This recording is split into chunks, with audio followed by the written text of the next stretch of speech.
Muy bien, vamos a iniciar entonces. Iniciamos formalmente entonces con este conversatorio. Lo primero que les quiero preguntar, por supuesto, a los tres es, estamos en un contexto complicado que tiene que ver con una pandemia, con un virus que se extendió a lo largo y ancho de nuestro planeta, y en ese sentido, ¿qué esperamos? ¿Qué aprendizaje nos puede dejar en el contexto o en el ámbito de la educación? ¿Qué aprendizaje nos puede dejar esta pandemia? Iniciamos, por favor, con Karina. Adelante, por favor.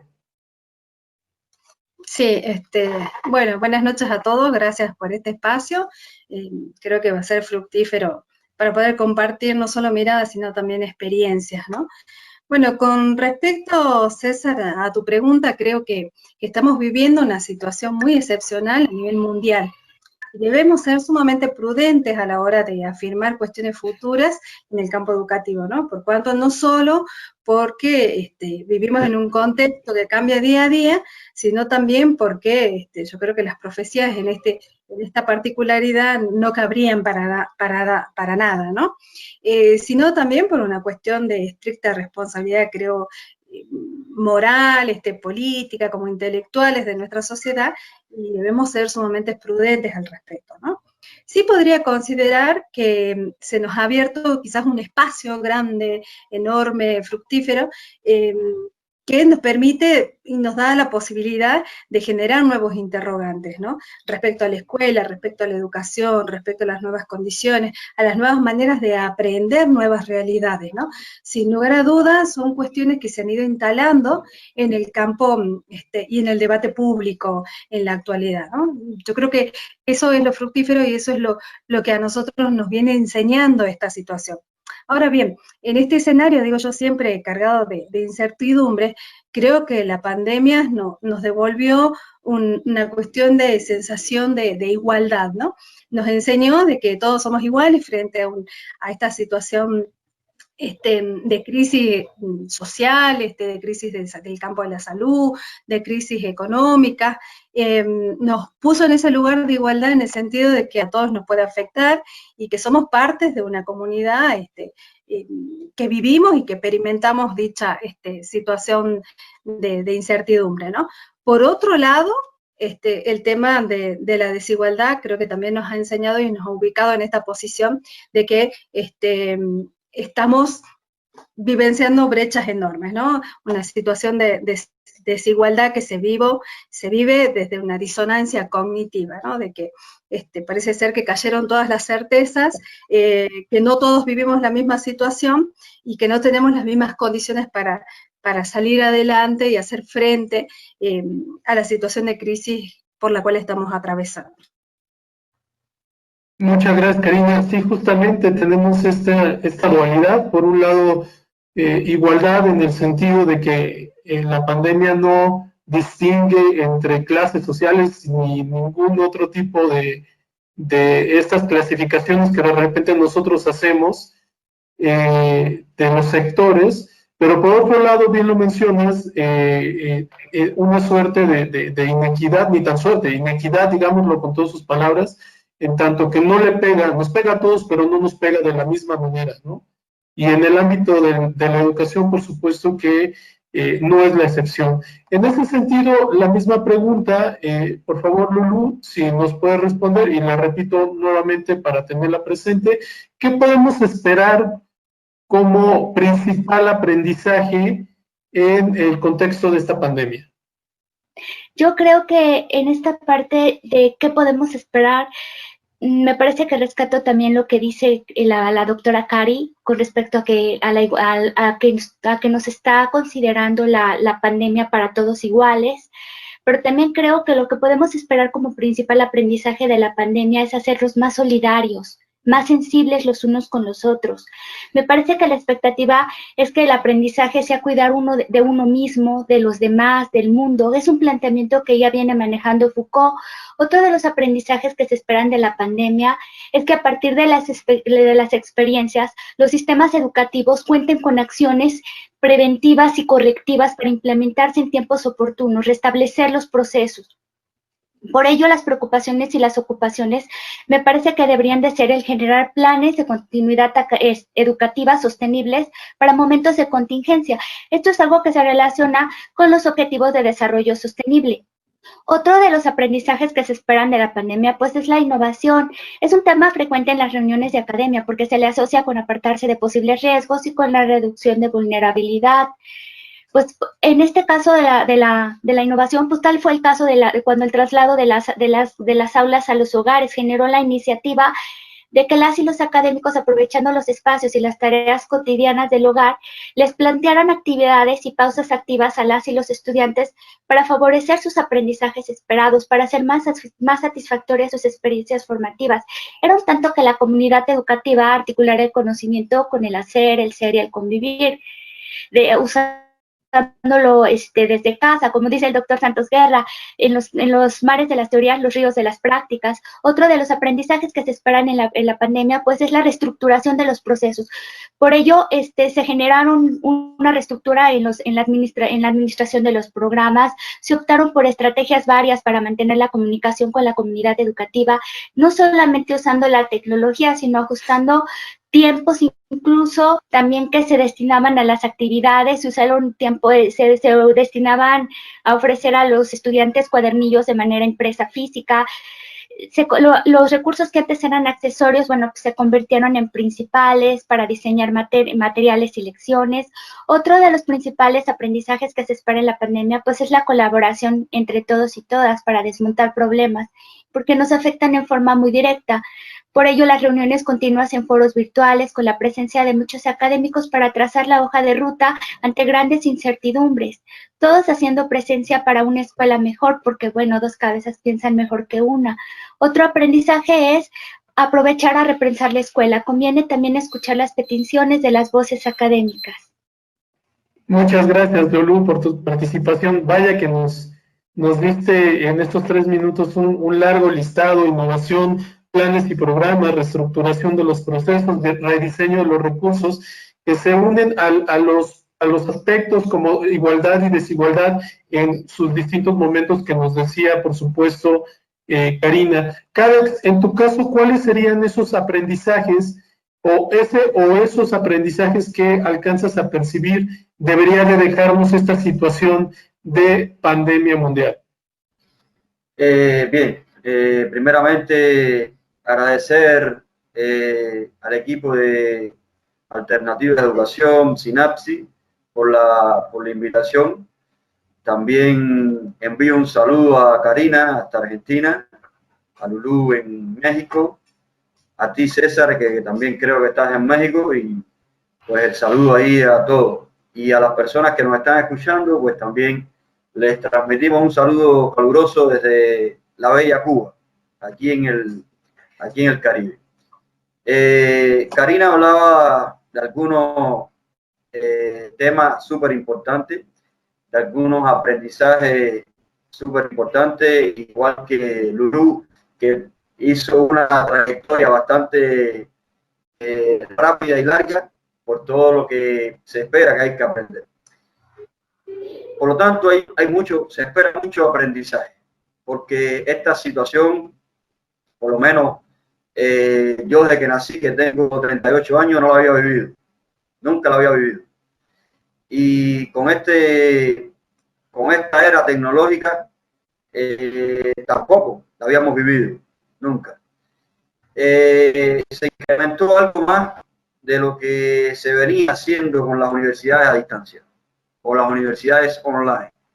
Por ejemplo, en España existe una universidad que se llama la Universidad Isabel I, que su sede es en Burgos, donde todo es online. La licenciatura, la maestría, los doctorados, es decir, los profesores no conocen físicamente a nadie, nunca prácticamente han estado en la sede de Burgos. Hay profesores que viven en todo el mundo y trabajan en esa universidad. Por lo tanto, esas personas estaban llevando el proceso mucho antes de que esto ocurriera. Y para ellos les favoreció, porque van a tener más ingresos, tienen todo al día, tienen experiencia con eso, les funcionó. Obviamente esto trae un aislamiento total, poco social. Nosotros somos seres sociales, por lo tanto vivimos en sociedad y necesitamos la comunicación. La comunicación como primer factor para poder intercambiar, para poder llevar a cabo algunos procesos y que fluyan de alguna manera. Yo voy a destacar algo muy importante. En este proceso de pandemia hay un aprendizaje que muchos lo están aplicando ya. Muchas instituciones lo están aplicando y muchas personas lo están aplicando. Y es el tema de la resiliencia, que no se ha hablado por las dos personas que me antecedieron. Y es la resiliencia obedece a sobreponerse en situaciones adversas. Esto es una situación sumamente adversa. Por lo tanto, tenemos que aprender a ser resilientes, aprender a sobreponernos, aprender a pasar de la presencialidad a la virtualidad. Para mí eso es fundamental. Muchas gracias.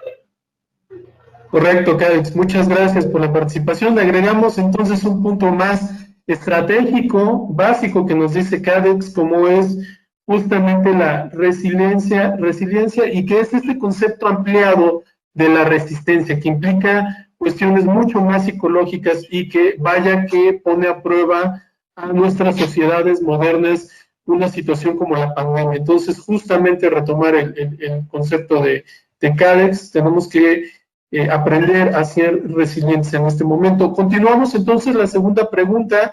Me gustaría que en este caso invertimos un poquito el orden. Empezaría con Cádiz. Cádiz, la siguiente pregunta sería, ¿qué retos o cuáles son los retos que enfrentan en este momento instituciones de todo tipo, tanto públicas como privadas, frente a una hipotética extensión de la pandemia? Sabemos que estamos prácticamente en el mes de septiembre, ya a la vuelta de la esquina estamos en septiembre, y comentábamos un poquito tras bambalinas que pudiera complicarse en algunos países la pandemia, considerando que viene una época invernal en algunos países, que viene en algunos meses, que en algunos países como por ejemplo México, la pandemia no ha bajado, no ha disminuido, los números siguen siendo alarmantes, tanto de contagios como de muertes. Entonces, llegando septiembre nos quedan octubre, noviembre, y nosotros entramos en algunos países a una etapa invernal, a una estación invernal. En ese sentido, pudiera complicarse todavía la pandemia con otras situaciones como la influenza estacional, como enfermedades respiratorias propias de la temporada. En ese sentido, entonces, Cádiz, ¿qué retos enfrentan las instituciones, tanto públicas como privadas, a una eventual extensión de esta situación, de esta situación de la pandemia? Pero desde el punto de vista de la tecnología, ¿no? Sí, ese sería un punto interesante. Adelante, sí, claro. Bien. Bueno, para ubicar un poco en contexto al auditorio, yo decir por acá que nosotros vivimos una realidad distinta, acá en Cuba, muy distinta al resto de lo que está pasando en México, lo que está pasando en Brasil, Estados Unidos, Guatemala, no sé. Yo creo que hay dos condiciones que nos favorecen. Una muy importante es la situación geográfica. Somos una isla donde nadie entra y nadie sale, por lo tanto se reduce mucho el término, esto que tiene que ver con la pandemia, los contactos y demás. Y se ha reducido mucho los casos acá en Cuba. Nosotros solamente tenemos 88 lamentables fallecidos en todo este tiempo de pandemia, y tenemos algunos casos bien concentrados en la capital del país, que se están atendiendo y pensamos salir adelante con ellos. A tal punto que nosotros, ahorita el moderador hablaba de que septiembre, ya yo sé que en septiembre por ahí, a finales de agosto, empieza el curso escolar por México. En Cuba también empezamos en septiembre, y la sorpresa es que nosotros volvemos a la presencialidad. Nosotros no vamos a estar aislados y volvemos a la presencialidad porque nosotros tenemos la situación controlada en el país. Es un elemento en la situación geográfica. Otro elemento también que favorece es la salud en Cuba. Una salud gratuita para todo el mundo, donde el Estado pone los mayores esfuerzos del presupuesto, del Producto Interno Bruto dedicado a la salud del país. Por lo tanto, las cosas van funcionando muy bien. La otra buena noticia es que hay una vacuna ya en Cuba. Hay una vacuna en Cuba que va a favorecer este proceso. Ya se están haciendo ensayos clínicos y en febrero se piensa que ya la vacuna esté. Por lo tanto, eso favorece. Ahora, desde el punto de vista mundial, porque este es mi contexto, ¿no? Pero desde el punto de vista mundial, ¿qué papel puede jugar la tecnología hoy en día? Yo pienso que juega un papel preponderante, protagónico, fundamental, está más actual que nunca. Muchas personas cuando dijeron que la revolución, el futuro era la tecnología, ahí estaba, ahí lo estaban avisando. Por lo tanto, los congresos, las clases, los posgrados, todo hoy es online. Utilizamos diferentes plataformas. Esto es un hecho. Esto es un hecho. Lo que estamos haciendo nosotros acá es un hecho tecnológico. Nos estamos reuniendo varios países y estamos hablando de varios temas. Por lo tanto, por ahí van las cosas. Gracias. Gracias, Cádex. Continuamos con Lourdes, Masha Lourdes, si gustas, en una realidad completamente distinta a la que nos menciona Cádex. Caray, 88 muertes, por supuesto que desde la número 1 es lamentable una sola muerte, pero tener una cifra tan pequeña en comparación con más de 60,000 en México es de considerarse, ¿no? En ese sentido, te preguntaría, Lulú, con un panorama mucho más desolador en México, ¿qué retos se enfrentan instituciones públicas y privadas frente a una eventual extensión de la pandemia? Pues mira, realmente aquí en México la mayor parte de los estudiantes están agrupados en instituciones públicas, pero sí también lo que estamos enfrentando acá es que la situación no puede separarse de la crisis. En este sentido, tenemos crisis emocionales que tienen que atender las instituciones públicas y privadas, porque pues, por las situaciones tan dolorosas que estamos pasando todos, crisis económicas. En este sentido, las crisis económicas han hecho necesarias revisar la migración de las escuelas, de la matrícula que está ubicada en escuelas públicas a escuelas privadas, en la matrícula que está ubicada en escuelas privadas, migrar a escuelas públicas. Justamente es otra de los panoramas, de los escenarios tan desoladores que ha traído la pandemia, pérdidas en el ingreso en las familias. Justamente por eso, las autoridades emiten el 3 de agosto en el Diario Oficial de la Federación el acuerdo 140720, donde les ofrecen a los que, bueno, las condiciones para que migren de escuelas privadas a escuelas públicas. Y, bueno, también se empiezan también a pronunciar, por ejemplo, el subsecretario de Educación Básica comentando que hay espacios, que se tienen más de 200,000 escuelas y más de 1,200,000 maestros dispuestos a recibirlos. El subsecretario de Educación Superior, el doctor Luciano Concheiro, ofrece también, hay un portal que están ofreciendo que se llama Cero Rechazo, y en van a ofrecer toda la oferta académica y los lugares que pueden considerar para los estudiantes de superior que quieran como migrar. También, bueno, pues obviamente también se está anunciando como reto de las universidades, de las instituciones públicas y privadas en escuela superior, pues que va a salir la ley de educación superior sin vulnerar la autonomía de las universidades. Entre las propuestas que trae esta ley superior es que los estudiantes de un mayor grado, de un mayor nivel, ofrezcan a los menores ciertas asesorías. Es como asemejando un poco el tipo de una escuela lancasteriana. Y obviamente no nos podemos sentar a esperar la nueva normalidad, porque el momento de la historia no se encuentra en su mejor momento.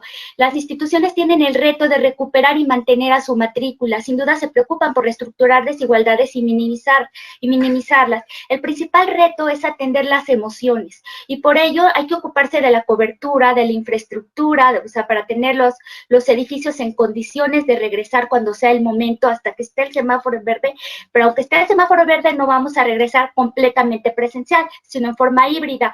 Entonces, pues bueno, es otra de las cuestiones que hay que estar revisando, explorar la alimentación, las líneas de financiamiento, los niveles de apoyo de los padres y las madres que les pueden dar a los estudiantes que tienen menores edades, porque hay que considerar y hay que plantear que por motivos varios igual no les pueden apoyar, repensar en el componente formativo y acreditador de las instituciones, reconocer que existen ensayos en estas experiencias que estamos llevando, y justamente en estos ensayos puede haber fallas, pero es parte de lo que estamos enfrentando en una innovación.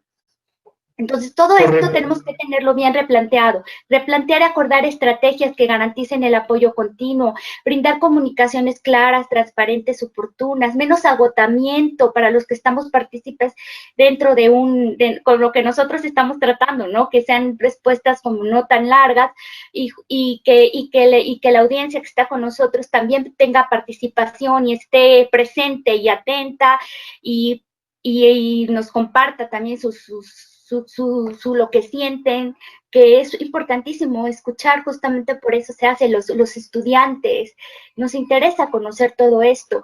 Evitar las brechas digitales, van en aumento, evitarlas, porque se encendió un reflector gigante en las desigualdades por motivos de quien carece de equipo, por falta de conexión, por infraestructura. También, pues obviamente, no nada más eso, los mismos equipos son diferentes, la tecnología es diferente y eso también hace otra brecha desigual, pero sin embargo, no ofrecer, como bien dice el maestro Cardex, es una oportunidad que conocemos, que de alguna manera manejamos la tecnología y que podemos ocuparla para poder sacar adelante nuestro trabajo, porque ni siquiera haberla conocido de nada. Y bueno, antes los equipos costaban muchísimo, ahora porque ya se hacen más y me hace más masificación del equipo, pues cuestan un poco menos, a lo mejor con diferentes apropiaciones. También esta parte de la capacitación, porque no es lo mismo ofrecer una capacitación, al mismo tiempo que estás ofreciendo la capacitación, tienes que considerar que tu planta docente está haciendo en los materiales. Entonces, es muchos retos que tienen las instituciones para poder llegar, porque no sería deseable estar en un modo de supervivencia, sino en un modo de crecimiento. Muchas gracias, Lulú. Desde luego, bastantes retos que tienen las instituciones. Una coincidencia que encuentro entre lo mencionado por Lulú ahorita y hace ratito, tanto por Karina como por Cadex, cuando apelaba un poco al concepto de resiliencia, es justamente el tema de atender las emociones. Yo sé que vamos a seguir hablando un poco más de esto, así es que nada más la quiero dejar ahí, porque es un tema que nos ha faltado. Pareciera que en este contexto todos estamos ocupándonos y preocupándonos por el tema de la tecnología, y ustedes resaltaban mucho, no olvidemos el tema emocional, es sumamente importante en estos momentos. Karina, puede ser en términos generales, o si tú gustas hablar del contexto Argentina, la misma pregunta: ¿qué retos enfrentan instituciones frente a una eventual extensión de la pandemia? Bueno, a ver, yo creo que hay varios elementos sobre los cuales estamos coincidiendo, ¿no? Haciendo, bueno, un análisis de cuál es la situación concreta de mi país, bueno, considero que no solo enfrentamos retos, sino también es un espacio, una realidad de grandes oportunidades, ¿no? Por un lado, la pandemia creo que nos empujó rápidamente a incorporarnos en el camino de la transformación digital, a la inclusión de la tecnología, que muchos muchos de nosotros, muchos de nuestros estudiantes, no estábamos acostumbrados y no estábamos en las condiciones también de tener toda esa tecnología que requería ingresar a una lógica y una realidad totalmente distinta, ¿no? Eso fue de un día para el otro. Mucho lo hemos vivenciado de una manera abrupta. Creo yo que ha afectado a muchos también de nuestros docentes y estudiantes la realidad cotidiana de una manera que a nivel de emociones, ¿no? Creo que a muchos de nuestros docentes inclusive los ha puesto en un lugar de enojo, ¿no? Esta situación. Yo creo que esta sorpresa, sin lugar a duda, nos lleva también a pensar cómo hemos obviado en esta dinámica de lo cotidiano, de lo urgente, de lo rápido, que ya teníamos que cambiar, que ya teníamos que migrar, que hablábamos de lo convergente sin saber qué era la lógica de la convergencia, ¿no? Nos ha llevado quizás a obviar una discusión profunda, por lo menos en mi país, que tiene que ver sobre el acceso de nuestros alumnos y docentes a las nuevas tecnologías, las condiciones de posibilidad que tenemos, las condiciones reales. ¿Qué quiero decir con esto? Que nosotros necesitamos reconocer las condiciones tanto materiales como simbólicas de nuestros estudiantes y de nuestros docentes, ¿no? Porque esas condiciones materiales y simbólicas dan cuenta de la desigualdad, de aquellas escuelas que se denominan las escuelas acotadas, ¿no? Acotadas de experiencias, acotadas de recursos, acotadas en cuanto al déficit material y simbólico que expresan, ¿no? Son escuelas que condensan experiencias sumamente limitadas para nuestros estudiantes, ¿no? Frente a esto, yo creo que voy a nombrar cuatro retos para mí sumamente importantes, que tienen que ver primero con la necesidad de seguir fomentando una comunidad educativa con mayor autonomía, con capacidad de decidir e intervenir en las propias realidades, ¿no? O sea, que tengan conciencia de este sentido también de corresponsabilidad social, que todos estamos o pretendemos virar hacia el mismo lado, ¿no? Que sea el mejor horizonte para poder salir de esta situación lo menos afectados posible. En segundo lugar, orientar a todos los actores con sentido crítico, tolerante, abierto a nuevas oportunidades y experiencias diversificadas, ¿no? Que eso lleve lógicamente a poner en el centro al estudiante, apostando a su potencialidad y que lo lleven a superar las barreras que esta situación crítica lo está enfrentando, ¿no? Los pone frente a ello. En tercer lugar, gestionar y acompañar los cambios permanentes, trabajando las emociones. En esto creo que hay una gran coincidencia con mis dos colegas, ¿no? Trabajar las emociones que necesita, por supuesto, desarrollar, a partir de ellos, desarrollar este sentido de resiliencia, ¿no? Y acompañarlos en esta situación de crisis social para que puedan gestionar sus experiencias. Y por último, sencillamente enfocarnos a desarrollar competencias transversales que les sirvan, que lo ayuden a vivir, que lo ayuden a salir de las situaciones de crisis, se reconozcan desde el lugar donde estás, desde su realidad y desde un sentido profundamente de compromiso social, puedan trabajar la solidaridad, el compromiso con el otro, el reconocimiento del otro y de la necesidad del otro, ¿no? Para mí son los 4 grandes retos que estamos enfrentando y vamos a seguir enfrentando en el campo educativo, no importa desde la gestión pública o ya sea desde la gestión privada.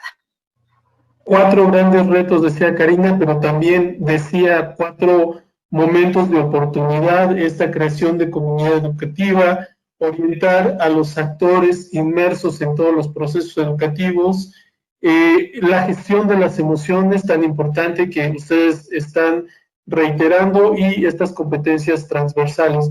Muy bien, muchas gracias Karina por esa participación. Pasamos a la siguiente pregunta. Voy a iniciar nuevamente con Cadets. Quisiera preguntarte, en este contexto, en la docencia actual, ¿cuál es el papel que deben de tomar los docentes? ¿Cuál debe de ser ese marco de acción de los docentes en este contexto? Bien, sobre esa pregunta también hay algunas pautas distintivas por acá. Bueno, vamos a comenzar diciendo de que nosotros escuchábamos a nuestros profesores como los grandes eruditos. Ellos transmitían un conocimiento. Nosotros absorbíamos todo aquel conocimiento, como decía Paulo Freire, educación bancaria, conocimiento, eso algunas personas ya han ido pensando diferente y dicen que no es así.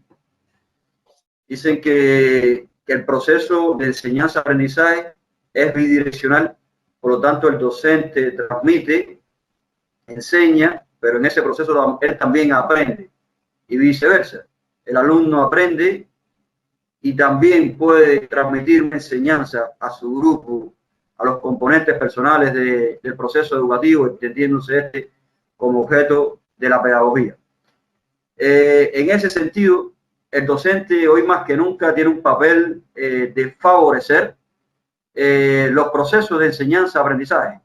Ese es el término que utilizo, favorecer los procesos de enseñanza-aprendizaje para lograr ese aprendizaje de calidad en nuestro educando. El papel del docente hoy también es sumamente importante porque tenemos docentes, por lo menos en mi universidad, que son personas que ya tienen cierta edad y nunca pensaron que esto fuera a llegar.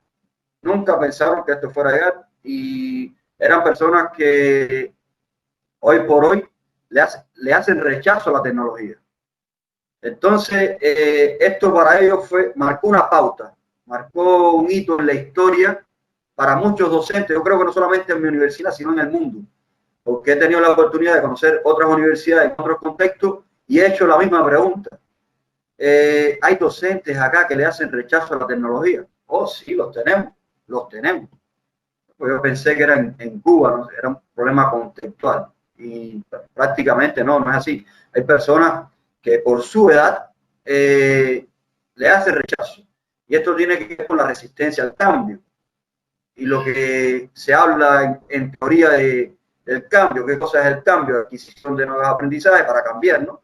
Adquisición de nuevos aprendizajes, tener presente que la mente cambia de afuera hacia adentro y que tienen que existir cambios en las exigencias y en las normativas por los jefes, por lo que dirigen los diferentes procesos.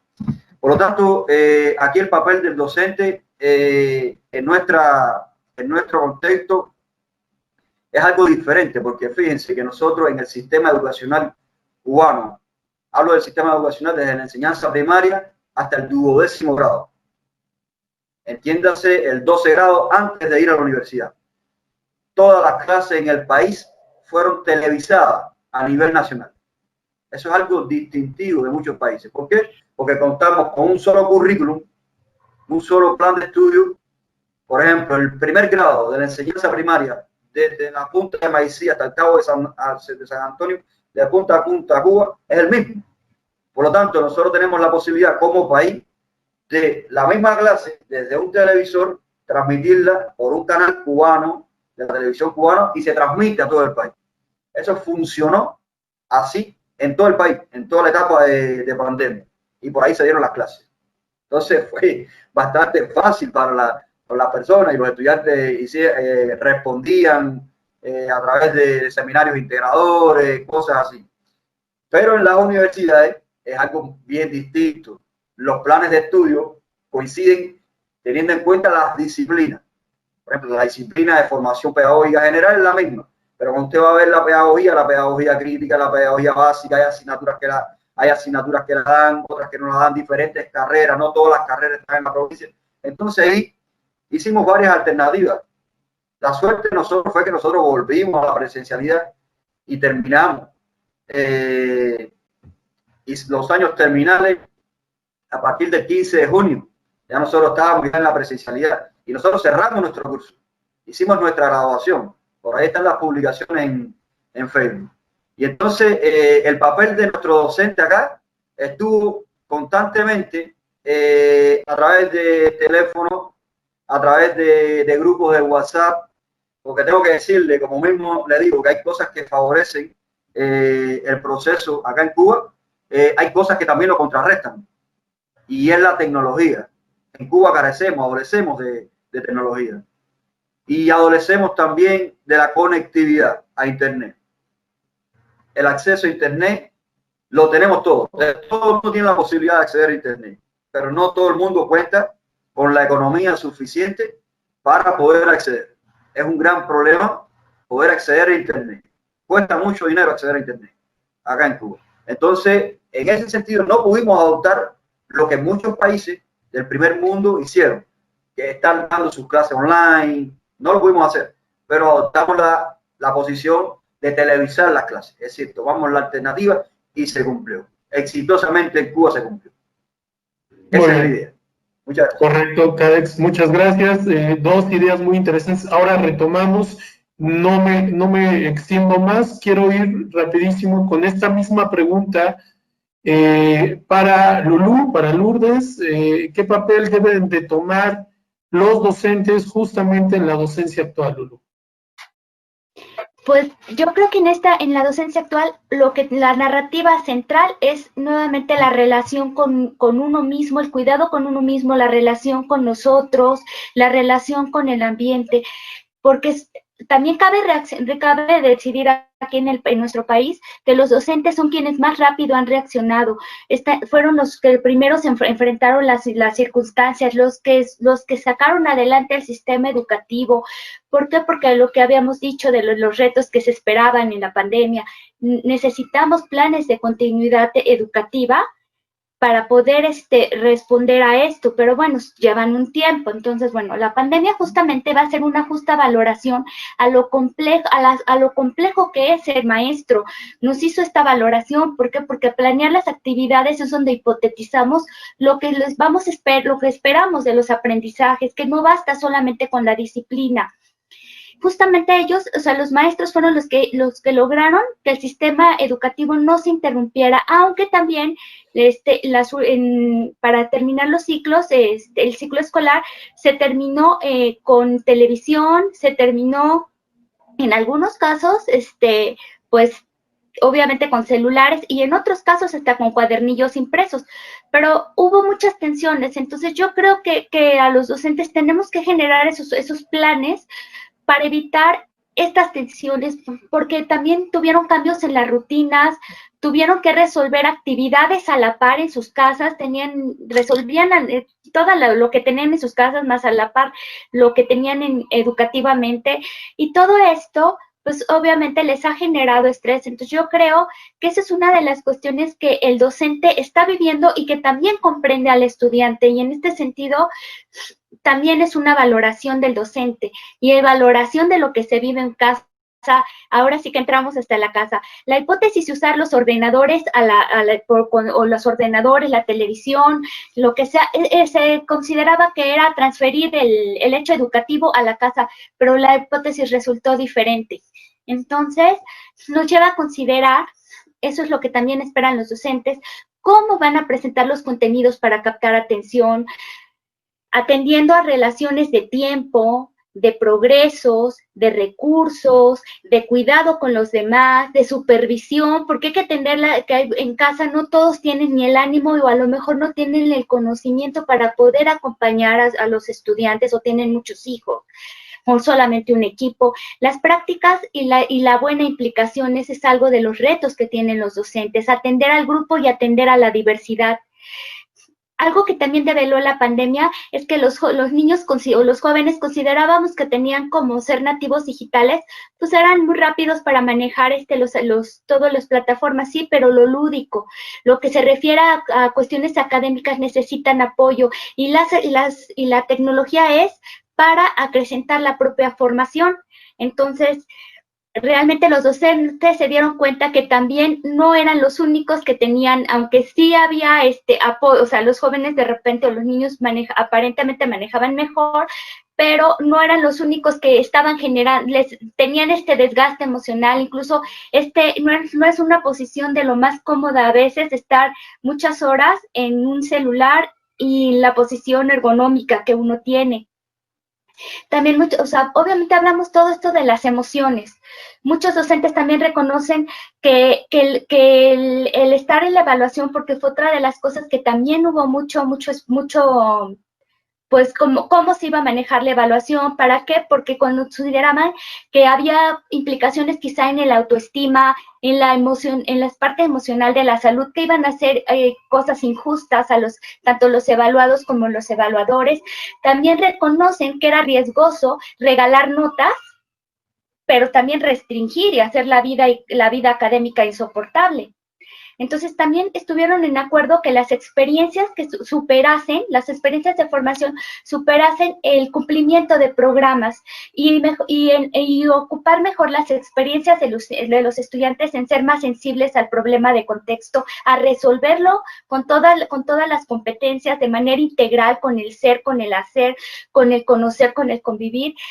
Y yo creo que muchos académicos consideran ya la diferencia entre evaluación continua y continua evaluación. Reconocen también los efectos, que evaluar mucho y mejorar poco. También saben que es importante que la actividad que se encomiende tiene que ir con una respuesta que demos a esas actividades, que tiene que ir racionada, que no es mucho, sino mejor poco, pero que cumpla con actividades sustantivas. También que la pandemia constituye un momento singular para trabajar por proyectos, para articular la colaboración, el diagnóstico, la detección, la intervención, la mejora. Bueno, muchas gracias, Lulu. Ahora hacemos un recuento de todos estos elementos que generosamente nos estás mencionando. Voy con Karina, la misma pregunta, Karina, la repito únicamente en aras de recuperar a nuestro público. ¿Qué papel deben tomar los docentes en este momento que estamos atravesando? Aprovecho para recordarles, tenemos en aras de ser lo más ágiles posible y por supuesto siendo muy respetuoso de sus participaciones, tenemos 3 minutos para responder, para no alargar demasiado esta actividad. Adelante, Karina. Bueno, yo creo que sin lugar a dudas que frente a esta realidad nuestra labor se vuelve a posicionar nuevamente en un lugar de centralidad, ¿no? Como decía el doctor Cáez y Lourdes, yo creo que volvemos a ocupar este lugar de discusión de cuál es nuestro rol, ¿no? Y por otro lado creo que sobrepasa las cuestiones técnicas, ¿no? Las habilidades técnicas que podemos llegar a tener. Sin lugar a duda, esto exige de que nosotros tengamos y entremos en un proceso constante de capacitación, de volver a revisar esta conciencia crítica respecto a la diversidad de situaciones que venimos enfrentando dentro de nuestras instituciones, y recuperar, lógicamente, la autoridad pedagógica que creo que se nos ha quitado, ¿no? Hace unas décadas atrás, ¿no? Si bien tenemos esa centralidad, esa responsabilidad, yo digo política, esa responsabilidad pública frente a la educación de nuestros niños, niñas y jóvenes, pero sin embargo creo que esto se hace como imposible en la medida en que nosotros no vivenciemos un Estado que nos acompañe, un Estado presente, un Estado que realmente ponga en acto aquello que delinea, aquello que discursivamente lo establece en el tejido normativo de nuestro sistema educativo y que tiene que ver con considerar a la educación como un bien público, ¿no? En la medida que estas condiciones aprendamos a ponerlas en acto, creo yo que vamos a poder, darle otra significatividad al rol que cumplimos nosotros como docentes dentro del campo educativo, ¿no?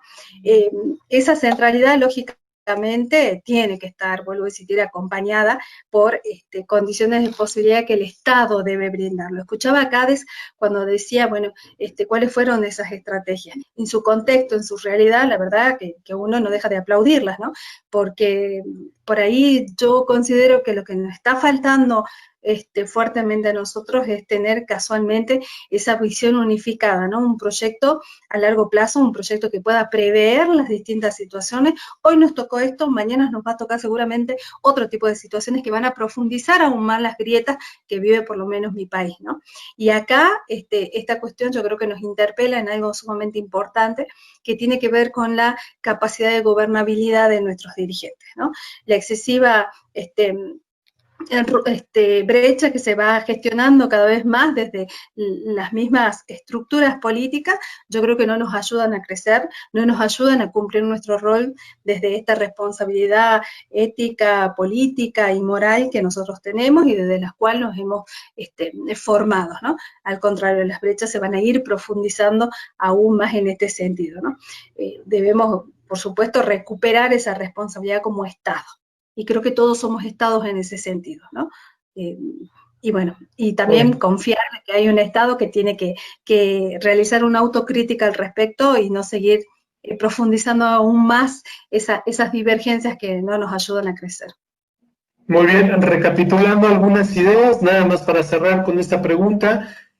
Karina iba más allá del simple, digo, porque así planteé la pregunta, del docente y nos recordaba la gran responsabilidad que tiene el Estado, un Estado que debe de estar presente, un Estado que debe de fomentar las condiciones de gobernabilidad en este contexto.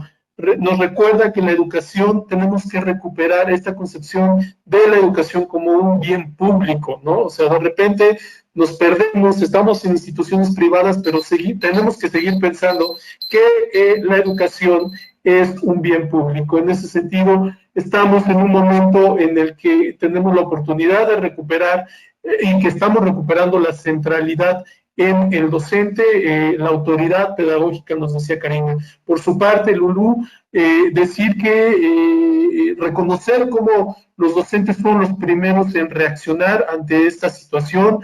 La economía se estaba paralizando en muchos estados-nación, en muchos países, y sin embargo los docentes seguían trabajando y siguieron trabajando, y estamos, al menos en México, iniciando un nuevo ciclo escolar y el docente está realmente agotado porque no paró en vacaciones, no paró, siguió trabajando para, relacionándolo con lo que nos decía Cadex, entrar a estos procesos innovadores, estos procesos tecnológicos que también mencionaba Karina, y recuperar este concepto muy importante de Lulú, valoremos por favor al docente, ¿no? Nosotros estamos en medio de la educación, más allá de platicarlo entre nosotros y dejarlo solo aquí, a la audiencia que está muy al pendiente de todo esto. Y Cadex al principio nos decía, estamos recuperando también estos procesos bidireccionales educativos en donde no solamente el docente, si bien por un lado hablamos de la centralidad, el docente no solamente va a ser el eje bajo el cual se va a aprender, se va a enseñar, sino que también él también va a aprender. Esos procesos que hablan de una pedagogía diferente, es un momento de oportunidad en el que nosotros podemos recuperarlos, y no solamente recuperarlos, sino emplearlos. Un resumen muy rápido que intento hacer de todas estas ideas, porque vaya que fluyeron. Continuamos con la pregunta que nos atañe, y es más o menos la misma. Ahora no hablemos del docente, sino hablemos de las familias. ¿Qué papel deben de tomar las familias en estos momentos, en esta nueva era, llamémoslo así? Adelante, Cadex, por favor. Bien. Tenemos que pensar si realmente estamos construyendo una pedagogía distinta a la que hemos venido planteando en todo este tiempo. Hablamos de los docentes, que es un componente personal del proceso educativo, y la familia. La familia, que es otro componente personal para algunos del proceso educativo, para otros no. Para mí lo es. Para mí es un componente personal de ese proceso educativo, porque influye en la educación de nuestros hijos. Y eso que dicen las personas por ahí de la tríada escuela, familia, comunidad, para mí no es así. Para mí la tríada es familia, escuela, comunidad. La familia es la célula básica de toda sociedad. Y ahí empieza la educación en valores, ahí empiezan los principios, ahí empieza todo. Hoy la familia cubana tiene un papel también muy importante en la educación de acompañamiento en todos los procesos de aprendizaje y educación con nuestros hijos. Tenemos experiencia de padres que se sientan en el televisor con sus hijos, conversan, ayudan a hacer sus tareas. Hay un estudio de Chile que habla de la evaluación de la calidad en tiempos de COVID, donde se entrevistaron alrededor de no sé qué cantidad de padres, una cantidad de padres enorme, y los resultados en ciertos países son favorables, en otros no, sobre todo en los países desarrollados. Hay un poco de distanciamiento en ese sentido. Hay un poco de distanciamiento en ese sentido y se apoya más el tema en los países donde la familia convive más con su hijo, donde hay más acompañamiento, hay más acercamiento en ese sentido. Decía que el papel de la familia es protagónico. Hoy, a consecuencia de lo que está hablando, lo que hablaba Karina en su exposición anterior, la familia está apoyando los procesos de gobierno, por lo menos en Cuba, está apoyando los procesos de gobierno, la forma de gobierno que se está llevando a cabo acá por más de 60 años y que hoy lo que fue construido hace 60 años está dando frutos acá en Cuba. Yo le decía a algunos colegas que nos ponemos a filosofar un poco, nos ponemos a hablar. Y a mí me gusta mucho una canción de un grupo chileno que se llama los Inti Illimani. A lo mejor ustedes lo han escuchado, los Inti Illimani. Ellos tararean, tienen una canción que su estribillo dice así más o menos: el pueblo unido jamás será vencido. Eso es algo, una frase pequeña, pero dice mucho. Dice mucho. Nosotros somos un país que algunos le llaman que tenemos un embargo por los Estados Unidos, pero nosotros estamos convencidos de que estamos bloqueados totalmente por los Estados Unidos. Que Estados Unidos no nos deja comerciar, que Estados Unidos no nos deja tener una cuenta bancaria en ningún país, que no nos da privilegio con YouTube, que no nos da privilegio con ciertas plataformas. Por eso es que hoy, con Rafael, le hemos estado hablando de qué plataforma utilizar en Cuba. Un caso real. Tenemos que comunicar esto, tenemos que decirlo, al menos por estos medios. ¿Qué plataforma utilizar con Cuba? ¿Por qué Cuba tiene que estar exento a los demás países? ¿Por qué Cuba tiene que ser diferente a los demás países? ¿Por qué Estados Unidos se da el lujo de restringir Zoom, de restringir Teams, de restringir ciertas plataformas que pertenecen a la Microsoft y nos restringe? Punto y aparte. No podemos hacer una transferencia por PayPal. Yo soy investigador de una universidad, quiero participar en una universidad, en un congreso de la Universidad de Karina, y quiero pagar mi dinero, lo tengo, quiero pagarlo, no puedo, porque Estados Unidos tiene prohibido todas las transacciones, habidas y por haber. Entonces, eso está también latente en la familia cubana. Yo para concluir, yo digo sinceramente que nosotros vamos a lograr esto cuando nosotros seamos capaces de cumplir con esa máxima que plantea los Inti Illimani, de unirnos como pueblo.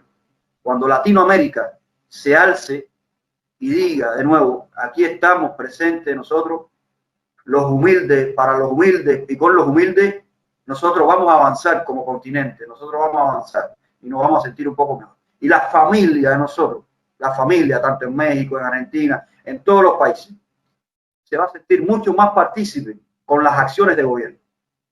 Cuando los gobiernos respondan realmente a una educación como tiene que ser, gratuita. Martí dijo que todo hombre que venga a esta tierra tiene el derecho de ser educado, y en pago a ella contribuir a la educación de los demás. El apóstol. Entonces es algo que nosotros tenemos que tener presente. Eso era lo que quería decir referente. Muy bien. Y además esa estrofa que nos referenciaba Karek se ha convertido en una consigna a lo largo y ancho de Latinoamérica, y que no solamente es utilizada como consigna de movimientos sociales, sino particularmente de movimientos estudiantiles. Vaya que me trae muchos recuerdos esa consigna. Misma pregunta, adelante por favor, Lulú, ¿cuál es el papel de las familias en el contexto del que estamos hablando? Bueno, pues yo creo que el papel de las familias en este caso es que cada ciudadano debe de contribuir con atención a este problema nacional. tenemos que fortalecer a la sociedad para que sea responsable, para que adopte una posición proactiva ante un problema tan grande como el que estamos viviendo en la educación, en el país y en general en la humanidad. Justamente en esta parte de qué papel deben de tomar, yo creo que muchos ahorita, muchos en la plataforma ahorita a las 5 de la tarde se dieron pláticas educativas, o sea, se dieron pláticas de cómo se iba a llevar la educación en los diferentes niveles. A veces trataban un nivel, a veces el otro, en Palacio Nacional. Fue de las pláticas se abrieron del 3 de agosto al 23 de agosto. Era las 5 de la tarde, hora de México. Incluso se pueden buscar ahí los videos. Y todo el tiempo ahí se estuvo hablando para que las familias estuvieran, o sea, las familias, los estudiantes, conocieran un poquito cómo iban a funcionar cada uno de los niveles. Obviamente no estaban ellos como presentes por la cuestión de la sana distancia, pero todas las preguntas o lo que se quería se enviaba por plataforma, por redes, por teléfono. Y bueno, pues en este sentido yo creo que también por ahí se comentó que se va a abrir una plataforma que es precisa, no sé si sea la de Google Teams, porque justamente la de Google Teams se está trabajando ahorita, por ejemplo, en media superior con bachilleres, que es uno de los subsistemas. Se está trabajando también con la UNAM. También hay empresas como ya privadas también que manejan esta plataforma de Microsoft.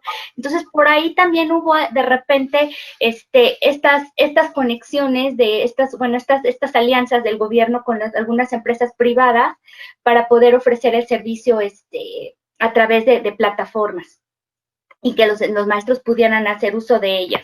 Entonces, a las familias les están ofreciendo que también entren a estos cursos para que se familiaricen y puedan apoyar a los estudiantes. ¿Por qué?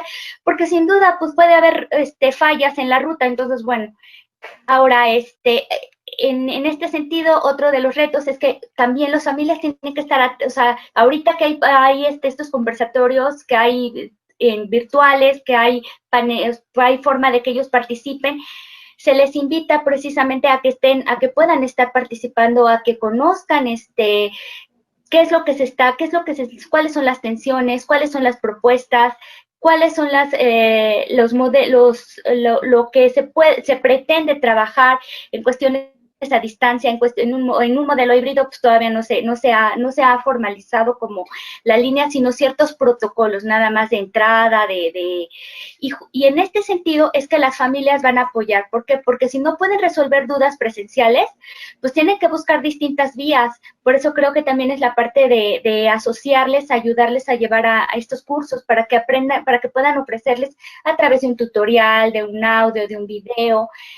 Y en este sentido, cuando ya el semáforo esté en verde, también las familias tienen que estar preparadas. ¿Por qué? Porque vamos a llegar a un momento que es una modalidad educativa híbrida, donde se les va a dar la educación a distancia, pero también, en parte, o sea, la par va a ser presencial. Y en este sentido, y no podemos decir que esta modalidad híbrida es maravillosa, no la podemos calificar como maravillosa, sino es la mejor alternativa para sortear un contexto de mucho riesgo, que hace visibles escenarios de mucha desigualdad. Probablemente será muy, muy desigual a lo que todo el mundo estamos acostumbrados a regresar, porque las familias pues les va a implicar a apoyarnos a que pueda haber como estos tiempos, porque estamos hablando de que va a haber un recibimiento escalonado de las estudiantes. Entonces, pues estamos hablando de eso. Seguramente pues vamos a tener que adecuarnos a ciertos tiempos, igual en los cierres de la jornada, mantener una sana distancia a la hora de las comidas, en los salones de clase, los turnos para tomar lecciones, los procedimientos de limpieza, y bueno, también no hacer nada sería peor. Entonces, lo pertinente pues es acompañar, compartir, tener infinita paciencia, y estar acompañándonos, porque en ocasiones uno dice, bueno, a mí se me ocurre algo. Yo tengo, por ejemplo, en alguna ocasión por ahí, preguntaba en una charla, una mamá les preguntaba, bueno, ahorita que los muchachos entren a la escuela, yo tengo dudas. De acuerdo, muy bien. Voy entonces con Karina, misma pregunta para cerrar este bloque, Karina. ¿cuál sería entonces en este contexto la situación y el papel de las familias? Sí, yo sencillamente, a ver, no me quiero extender demasiado, creo que ambos han planteado cosas interesantes, ¿no? Pero al respecto considero que es importante rescatar acá el concepto de corresponsabilidad social, ¿no? La familia constituye, sin lugar a dudas, un actor más dentro de una comunidad educativa que debe asumir casualmente la responsabilidad sobre la educación de nuestros niños, ¿no? Yo creo que debemos trabajar este sentido de corresponsabilidad como valor y como principio, posicionarla realmente a la familia en este lugar que le compete, como parte de una comunidad educativa, ¿no? Lógicamente que nosotros vivenciamos situaciones totalmente distintas, ¿no? Donde tenemos esos padres, como dice Lourdes, que acompañan el proceso de nuestros niños, como tenemos también familias que históricamente han abandonado a la deriva, se podría decir, a sus niños, y lo han dejado lógicamente a merced de lo que se puede o no se puede hacer dentro de la escuela, ¿no? Considerando que acá el único responsable era el docente, ¿no? Yo creo que hay que posicionarlo desde otro lugar, llevar a la familia que tome conciencia. No se van a convertir en docentes, no van a ser pedagogos, no van a ser expertos en la lectoescritura, ni en las ciencias, ni en la matemática, pero sí requiere un compromiso constante. Como decía Cadex, yo creo que es esa célula primaria donde se gestan los valores esenciales, y entre esos valores que tiene que ver con la recuperación del valor a la educación, ¿no? Seguir sosteniendo que es importante, que va a aportar mucho el crecimiento de ese niño y principalmente el acompañamiento, ¿no? Porque yo creo que acá los papeles también se van invirtiendo, ¿no? Porque en ese acompañamiento quien termina educando en muchos de los casos a estos adultos padres son nuestros niños, ¿no? Y el Estado también, coincido con Lourdes, es parte de todo ello, ¿no? Tiene que ser un Estado que eduque también, que eduque a la sociedad, que eduque a la familia. Esto es importante que esté, es importante que acompañe. Yo siempre digo y les digo a mis estudiantes, no importa el tiempo que estemos con nuestros niños, ¿no? Lo importante es, casualmente, la calidad de tiempo que nosotros le damos y más que nada vinculado al acompañamiento, al hecho educativo, ¿no? Muy bien, entonces Karina nos pone esta idea final que de hecho hace que redondeemos la participación de los tres. La familia tiene que ser corresponsable en este momento de la educación de los hijos, de los hermanos, incluso, no solamente de los hijos. Nos decía Lulú, importante que las familias se enrolen en estas distintas plataformas que estará proporcionando el Estado en aras de lograr esta educación integral, y Cadex, la familia es el primer componente y de hecho el más importante, nos mencionaba, al momento de considerar la educación de los hijos. Entonces, con este pequeño resumen pasamos a la siguiente pregunta. Me gustaría que ahora pensáramos un poco, después de todo lo que hemos planteado, después de todo lo que hemos platicado, hemos recuperado varias ideas que tienen que ver con innovación, con pedagogía, etcétera. Sé que ahora también saldrá un poco que tenga que ver con infraestructura. Me gustaría que por favor, pensáramos en algunas recomendaciones que nosotros pudiéramos hacerle al Ministerio de Educación o a la Secretaría de Educación, según la denominación que tengan cada uno de nuestros países, para atender esta educación, esta forma de educación en el contexto de la pandemia, con toda la heterogeneidad que nos implica. ¿Qué recomendaciones entonces podemos darle a nuestros ministerios o secretarías de educación? Inicio nuevamente con Cadex. Sí. En Cuba se le denomina Ministerio de Educación.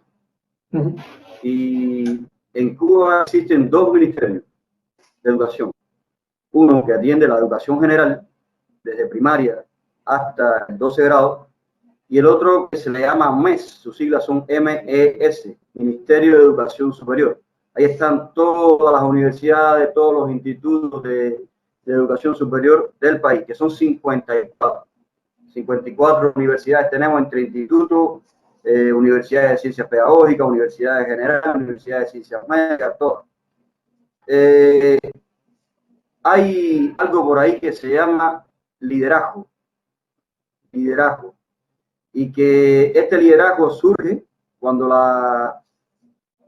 desde la época de Ricardo Corazón de León, que iba a conquistar tierra, surge el verbo to lead, de liderar, de conquistar, de seguir a personas.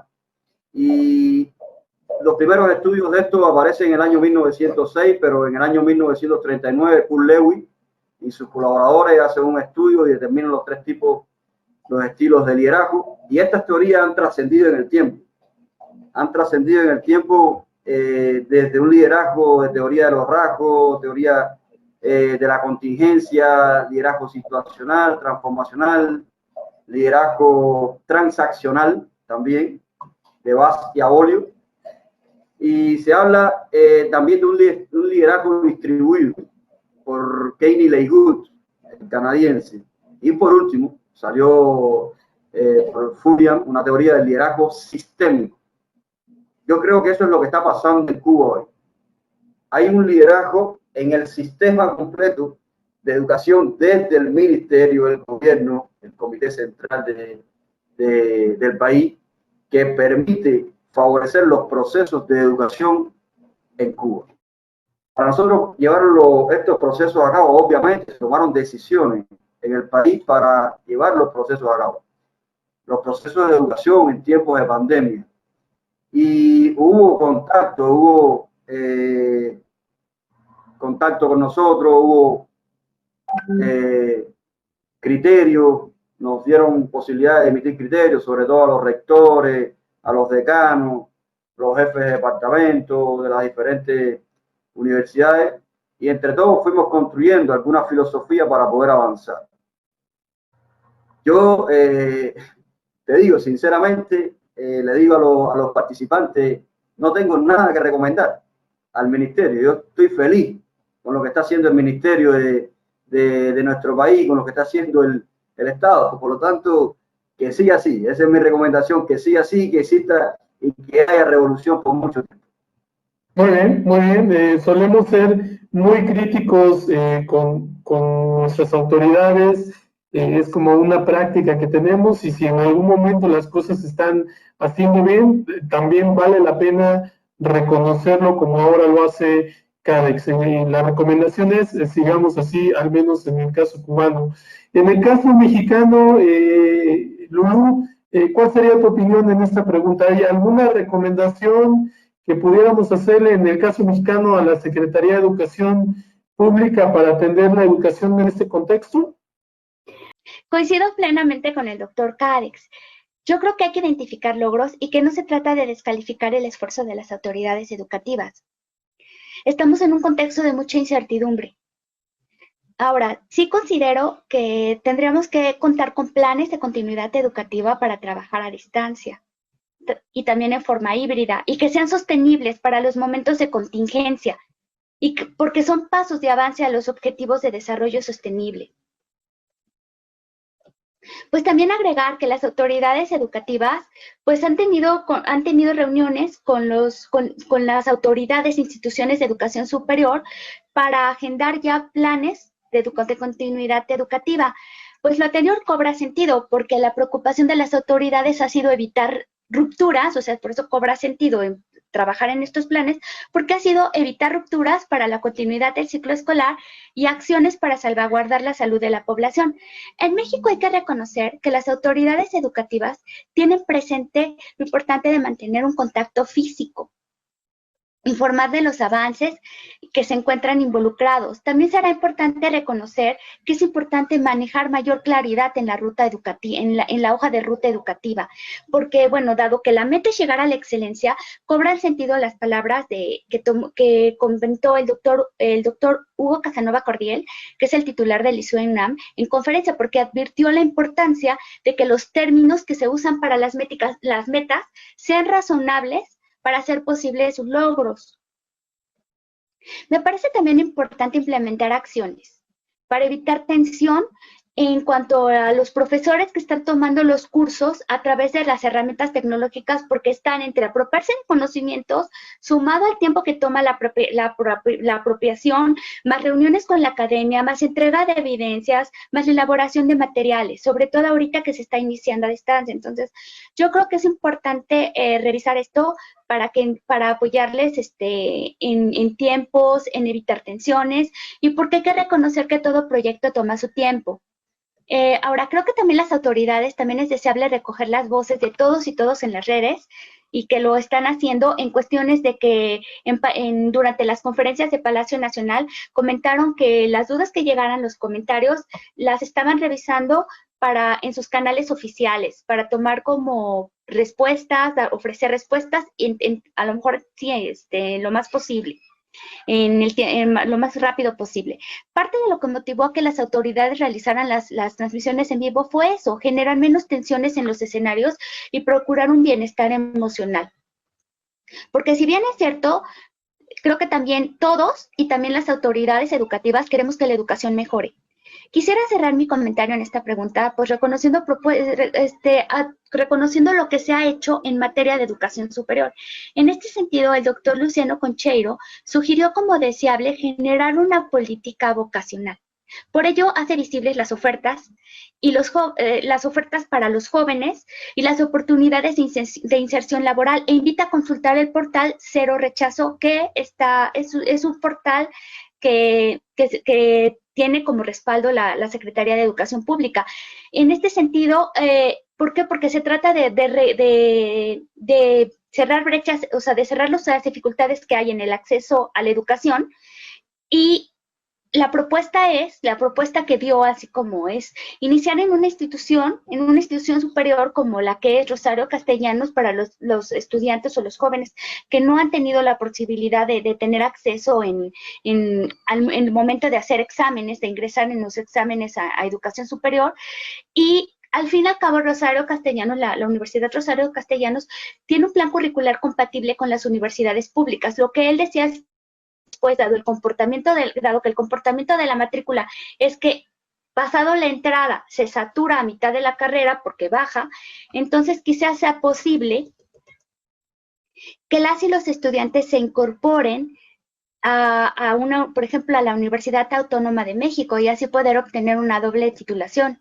Rapidísimo con Karina, ¿cuál sería entonces, le preguntaba a nuestros dos panelistas anteriores, cuál sería alguna o algunas recomendaciones que pudieras dar a la oficina, al ministerio, a la secretaría encargada de educación, en el caso de Argentina, para atender a la educación en el contexto que estamos atravesando de la pandemia? Karina. Bien, yo creo que, a ver, las recomendaciones más que nada giran en torno a la necesidad de que se acompañe el trabajo pedagógico, se acompañe la toma de decisiones que tenemos como docentes en lo cotidiano, en la construcción de este nuevo vínculo pedagógico que estaba mediado por la tecnología, ¿no? Necesitamos fuertemente este acompañamiento y que fortalezca el trabajo que se está haciendo, porque coincido con mis dos colegas respecto a que se hace mucho, que hay un enorme compromiso por parte de los docentes, más allá de que, como decía hace rato, han sido de alguna manera empujados por esta nueva realidad virtual, ¿no? Pero se hace muchísimo, se produce muchísimo, se trabajan más horas de las que debiéramos trabajar. Yo creo que estar conectados todo el tiempo, por supuesto, nos genera esta sensación muchas veces de enojo, de malestar, pero cuando uno logra conectarse a través de una máquina con los estudiantes, yo creo que todo eso se va, ¿no? Cuando tenemos la palabra del otro, cuando tenemos la carita del estudiante que nos está diciendo, profe, yo tampoco puedo, yo hoy no me pude sentar. Yo tengo estudiantes del nivel superior que no prenden sus cámaras por vergüenza de las condiciones, inclusive sociales, en las cuales están ellos viviendo esta pandemia, ¿no? Estudiantes que rinden sus exámenes encerrados en el baño, porque las condiciones lógicamente no son las mismas para todos, ¿no? A eso me refiero siempre cuando comento esto de lo diverso, y que yo me quedo siempre con una sensación muy horrible que tiene que ver con esto que pareciera ser que nuestros ministerios, nuestro Estado, no tienen un real conocimiento de la diversidad de situaciones y contextos y condiciones de posibilidad en las cuales estamos insertos como docentes y están insertos nuestros estudiantes. Yo quiero tratar de ser lo más acotada posible en relación a 4 cuestiones. Primeramente, yo creo que necesitamos un Estado, un Ministerio de Educación que estimule este compromiso y la corresponsabilidad social, ¿no? Que implica, por supuesto, hacerse cargo de las desigualdades, hacerse cargo de lo que le corresponde hacer y pensar lo viable, lo factible, lo real en este proceso de convergencia, en este proceso de viraje a lo virtual y que realmente podamos tener respuestas más contundentes en el proceso de enseñanza y de aprendizaje. Por otro lado, pensar a la docencia y al trabajo docente, que tiene que estar sostenido desde lineamientos más claros, mucho más claros respecto a cómo proceder, a cuáles son las tomas de decisiones respecto a una currícula unificada. En tercer lugar, reducir también, creo yo, el nivel de presión que sufren las instituciones, el nivel de presión que sufren los docentes, ¿no? No todos estamos en condiciones, creo yo, de hacer frente a estas grandes demandas de un Estado que muchas veces, bueno, nos deja solo, ¿no? Es la sensación que tenemos. Y por último, recordar que no podemos omitir la toma de decisiones participativas en una situación de emergencia como la que vivimos, ¿no? Incorporar el juicio profesional, el juicio docente, en las decisiones pedagógicas sobre la escuela, sobre los lineamientos, creo que es fundamental. A ver, ¿qué implica todo esto? Evidentemente implica renunciar a un paradigma de la eficiencia, ¿no? Y centrarse en aprendizajes de otras capacidades, como decir, la resiliencia, nuevos valores, valores que hay que recuperar, no sé si son nuevos, ¿no? Pero hay que recuperar. Y todo esto pensando en el bienestar de nuestras comunidades, ¿no? De acuerdo, muchas gracias, Karina. Nos estamos extendiendo un poco en el tiempo. Voy en este momento a omitir mi ya clásico resumen de las preguntas anteriores en aras de dejarles a ustedes mucho más posible la voz. No omito recordarles que tenemos solamente 3 minutos, solo 3 minutos por respuesta, porque si no, se nos va el tiempo. Vamos a continuar, nos faltan un par de preguntas, entonces me gustaría ser muy concreto en esta. Cadex, a tu juicio, ¿podemos hablar de una pedagogía pandémica? Para hablar de esto, yo creo que hablar de la pedagogía como ciencia. Algunos dicen que es una ciencia, otros dicen que no es una ciencia. Para mí es una ciencia de la educación y la más importante de toda la ciencia, la que está más cerquita a la educación como fenómeno social, es la pedagogía. Y después viene la psicología de la educación, la filosofía de la educación, la psicología, la sociología, la filosofía, la didáctica, todas esas vienen después. Pero esta está bien pegada a la educación como fenómeno social. Obviamente, para que un área del conocimiento se declare ciencia, tiene que cumplir con varios requisitos. No es porque yo quiera llamar a la pedagogía ciencia, y es una ciencia, sino que para mí tiene ciertos requisitos, ciertos estándares que la pedagogía, esa área del conocimiento, cumple con ellos. Primeramente, la pedagogía tiene leyes. Es un requisito para declarar un área del conocimiento ciencia. Voy a hablar de una sola, para no mencionar todas las leyes de la pedagogía. Voy a hablar de una que para mí es la más importante, y es el vínculo de la escuela con la vida. Eso es una ley pedagógica, una ley que la pedagogía tiene que cumplir con ella. El vínculo de la escuela con la vida. Las escuelas tienen que parecerse al tiempo y al contexto. No podemos dar clases en abstracto, ni estar conceptualizando cosas sin poner los ejemplos vivenciales, sin que a los estudiantes les parezca útil para la vida. Yo recuerdo cuando yo daba matemáticas, que yo daba algo que se llamaba logaritmo. Yo me preguntaba, ¿para qué me sirve esto en la vida? Yo creo que nunca me lo pudieron responder. Los logaritmos. Nunca he podido poner en mi vida práctica un logaritmo, en la propia práctica, valga la redundancia. Por lo tanto, hay cosas que nosotros enseñamos en el aula porque vienen rígidas en un plan de estudio que no nos resultan útiles. En vez de que nosotros le decimos a los estudiantes, pórtate bien, no hables con el lado, mira al profesor, y no se da cuenta el profesor que lo que está hablando no le interesa para nada, no es porque le esté faltando el respeto al profesor, sino porque no le sirve para nada en su vida cotidiana. Entonces, eso es una ley que nosotros tenemos que cumplir, ¿no? Y que cuando rompemos con ella, ahí se rompe la pedagogía y se rompe la didáctica y todo lo demás.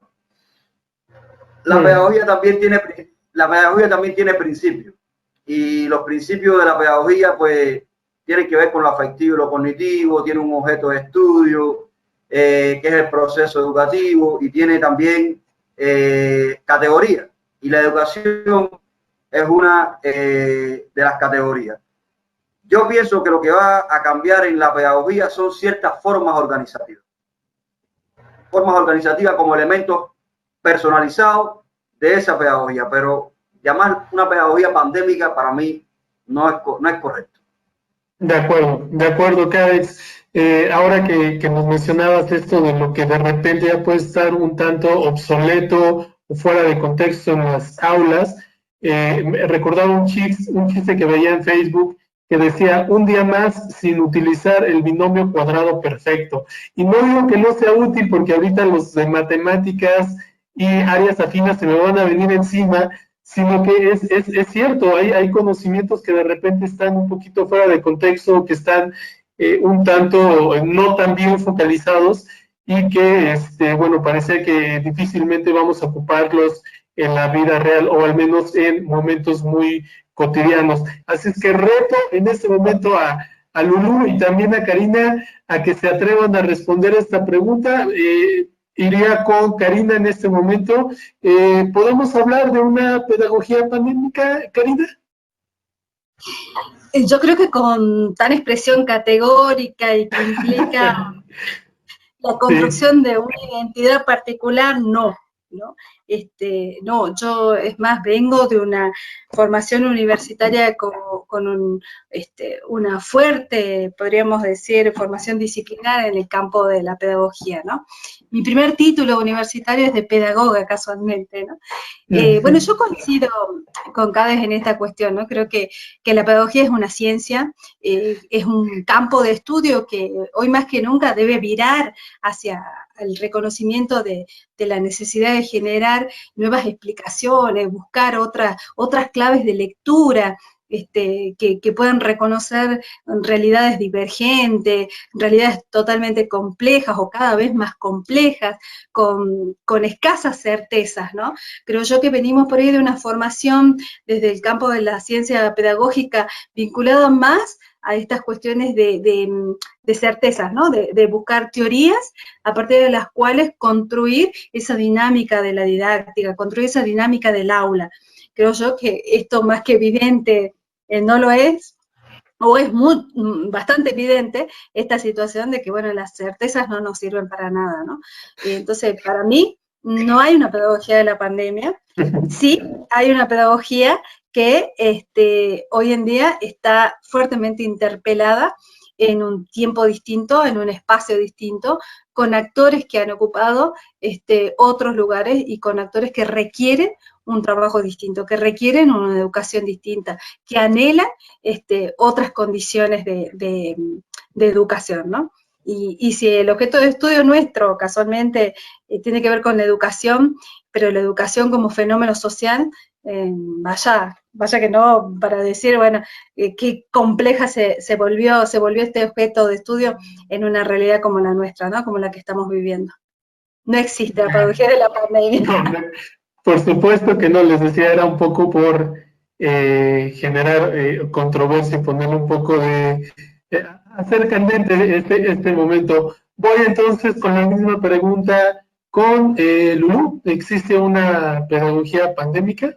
La pedagogía de la pandemia es un movimiento nuevo, surgido en el seno de círculos académicos. Se trata de saber tanto del virus como de las bacterias, tanto de los medicamentos, los remedios. Se trata de saber para ya no temer. Así que es necesario caminar juntos en educación, en redes, en política. Se vuelve urgente. La pandemia es más que un concepto médico, porque ha producido un sufrimiento inimaginable, muertes masivas, se ha roto el contacto físico, y entonces esto impacta en las relaciones socioemocionales. Entonces estamos trabajando en esto. Es una necesidad imperiosa volver a pensar nuestra relación con el otro. Emociones como la alegría, la tristeza o el miedo forman parte de cualquier proceso de enseñanza y aprendizaje. Y dentro de estas emociones también quiero pensar que están la empatía, la escucha, la activa, y hay que retirarnos de situaciones de autoritarismo. Es importante eso, de tomar distancia en eso. Es una clave conversar e ir avanzando para tomar solución en conflictos y, por supuesto, tomar a un tiempo. Es una necesidad imperiosa de nuestra época cuestionar hasta dónde nuestra respuesta es adecuada para impulsar el aprendizaje. Me refería con preocupación a este tema porque no solo se precisa de tener presente qué se sabe, cuánto se ha aprendido, sino también de quiénes se necesita apoyo, cómo dar el apoyo. Y todo ello recae en lo socioemocional. Cabe destacar que el aprendizaje socioemocional es un aprendizaje para la vida. Y hoy por los escenarios considerar cómo se ven afectadas las emociones ante la tarea que se va a realizar. Muy bien, vamos con la siguiente pregunta. Ya estamos casi concluyendo. Tenemos un par de preguntas más solamente. Voy con Cadex. Cadex, ¿qué papel? Esto ya lo han mencionado, lo hemos a lo largo de este conversatorio, lo hemos mencionado un poco sobre otros aspectos que hemos mencionado, pero ahora centrémonos directamente. ¿Qué papel debe jugar la tecnología, la conexión y otros recursos digitales en este momento para el profesor? Yo te decía al inicio, cuando hablábamos en una de las primeras preguntas, de que, y te hacía una anécdota de una universidad virtual, totalmente virtual, la Universidad Isabel I, con la que nosotros tenemos vínculos, porque estamos coordinando, aprovecho para comunicarle a la audiencia que estamos coordinando la Red Iberoamericana de Liderazgo y Prácticas Educativas, y que en esa red hay varias instituciones asociadas a la red. Hay alrededor de 18 instituciones ya con cartas legales de los rectores hacia la red, y hay alrededor de 12 universidades más que están en proceder para entrar a la red. Y esa red tiene alrededor de 95 miembros de 10 países. México, por supuesto, está. Desgraciadamente no tenemos Argentina. Queremos que entre Argentina. Y parte de Iberoamérica. Y precisamente nosotros las reuniones que estamos haciendo, las estamos haciendo virtual. Estamos utilizando, nos hemos postulado a una convocatoria por la AUIP, que es la Asociación de Universidades Iberoamericanas de Posgrado, para el financiamiento de redes. Hoy estamos haciendo las reuniones nuestras por Google Meet, estamos compartiendo todo y por ahí. Pero pensamos con ese financiamiento, si nos dan, comprar el acceso a una plataforma, Cisco Web Meeting, algo así que nos permita hacer la reunión. ¿Cuánto se gastaría en movilidad para hacer una reunión presencial de la red? Mover a 95 miembros de 10 países.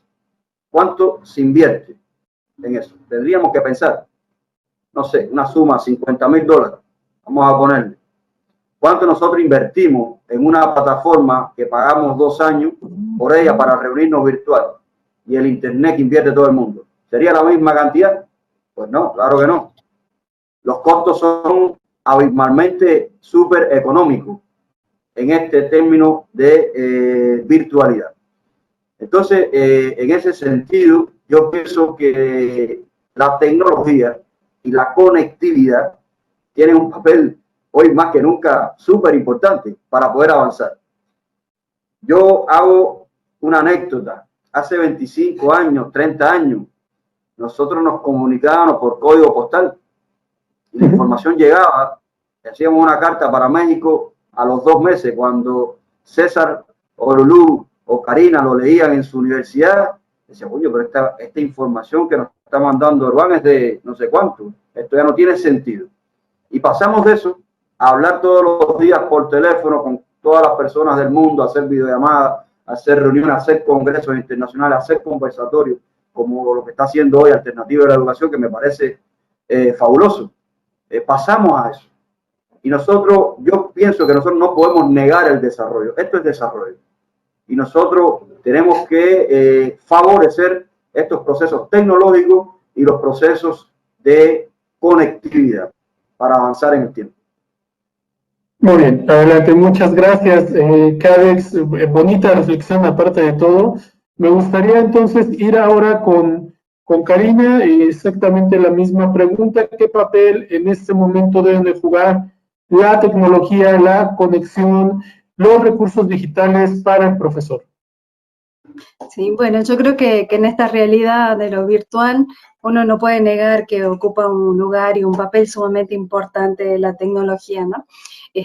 Todos los recursos que vienen del campo de lo virtual nos ayudan, nos favorecen y fortalecen el trabajo que hacemos como docentes en lo cotidiano, ¿no?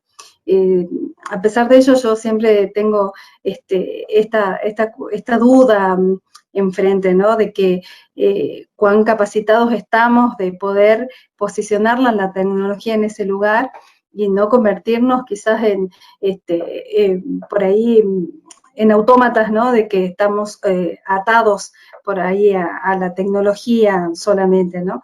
Creo yo que no suplantan para nada al docente, creo yo que en algunas cuestiones por ahí nos aíslan un poco más, quizás porque yo vengo fuertemente de una formación presencial, de una educación de presencia, donde me gusta construir los vínculos desde otro lugar, porque considero que por ahí hasta el acercamiento con mis estudiantes me ayuda en un proceso de enseñanza, ¿no?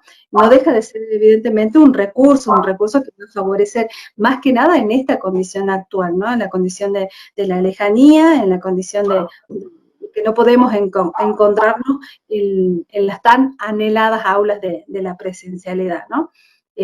Y a su vez, esto también me interpela a mí a pensar, bueno, si todos estamos en las mismas condiciones, ¿no? Ahora, bueno, nosotros estamos, lógicamente, conectados y favorecidos por tener las herramientas que necesitamos para llevar adelante este conversatorio, ¿no? Y hay muchos lugares, por lo menos de mi país, donde esto no se tiene y evidentemente, bueno, pierde el sentido que uno le está dando o que uno potencia en este momento en esta actual situación, ¿no? También sucede en este país, créeme, Karina, no es la mejor noticia en realidad. Bien, pasamos entonces con Lulú, la misma pregunta. ¿Cuál es el papel que juega la tecnología, la conectividad y los recursos digitales para el profesor en estos momentos? Bueno, pues hemos venido iniciando el ciclo 2020-2021 a distancia. Lo que es cierto es que los profesionales ofrecen la formación, pero siempre van a ser con apego a los planes y programas de estudio y a las regulaciones oficiales. Y con respecto a esta relación con la tecnología y dado que se relaciona con una formación a distancia, el 3 de agosto en el Diario Oficial de la Federación, en el Acuerdo 140720, se publica que el servicio educativo 2020-2021 se ofrecerá utilizando fundamentalmente la televisión y muchos recursos tecnológicos. Todo esto cobra sentido porque también el mismo 3 de agosto se presentaron las autoridades educativas durante las transmisiones, presentan las 4 cadenas de televisión que se van a encargar de transmitir las clases y sobre todo para decir que se van a cubrir, que va a haber posibilidad de que se cubra desde el nivel inicial, preescolar, secundaria y media superior. Ahora, por otro lado, también con respecto a que estamos hablando a qué papel juega el profesor con la tecnología, pues el profesor también ha tenido dificultades con la web, es decir, el acceso, en cuanto al acceso, en cuanto a conexión, en cuanto a los equipos, no solamente es una dificultad exclusiva del estudiante, también han sido del profesor, porque también lo se necesita para formar y para elaborar materiales. Es a veces también impacta en la posición ergonómica, porque muchas horas pues no son amables para nuestra posición, también a veces agudiza problemas en la vista. Lo cierto es que no todos los cambios nos ayudan a mejorar, pero también no hacer nada pues resultaría peor. También esto de alguna manera también va a orillar a dar respuesta a apropiarse de herramientas tecnológicas para fortalecer los conocimientos y los saberes de los educandos y para poder ofrecer la formación. Y en el artículo 86 de la Ley General de Educación en México señala que las autoridades educativas serán las que promoverán la formación y la capacitación de maestros para desarrollar lo que se necesita para el uso de las tecnologías de la información. Lo cierto es que la educación hoy en día va a ser mucho más visible que las actividades y los recursos se formulen con ayuda de la tecnología, pero aquí cabe muy bien lo que dicen las autoridades y coincido que los maestros van a ser insustituibles porque son los que acompañan al grupo, son los que buscan las estrategias para que los aprendizajes para que las experiencias sean más formativas para todos, son los que realizan el material, diseñan el material y ayudan también a no dar la espalda a los problemas, sino resolverlos, son los que ayudan a generar que las evidencias no solamente se orienten a atender a la ciencia, sino que sean para dar una contribución, que sean para una resolución. Entonces los docentes son insustituibles porque son los que conocen también el contexto, toman los cursos, reconocen al tiempo de que están tomando una comparativa entre plataformas, tratando de saber cuál consume más datos, cuál sería la más adecuada, pero sin embargo hoy también, ante todas las actividades que tienen encima entre elaboración de materiales, toma de cursos, pues también el tiempo pues ha resultado agotador. Y sin embargo siguen con el compromiso porque reconocen que los estudiantes están ahí y tratan de que las evidencias no se parezcan, de las acciones de mediación, de el artículo 12 de la Ley General de Educación, que es fomentar el pensamiento crítico, de ir de acuerdo a lo que dice Freire, de pasar de una mentalidad ingenua a una crítica. Es así que los profesionales de la educación son insustituibles, acompañan a los estudiantes, a sus familias, y tampoco, bueno, pues en ellos puede recaer todo, hacen parte. Y se les reconoce porque las familias también están haciendo su parte, los estudiantes están haciendo su parte. Entonces, creo que también eso es lo que se necesita, una ayuda de que todos colaboren, todos hagan su parte.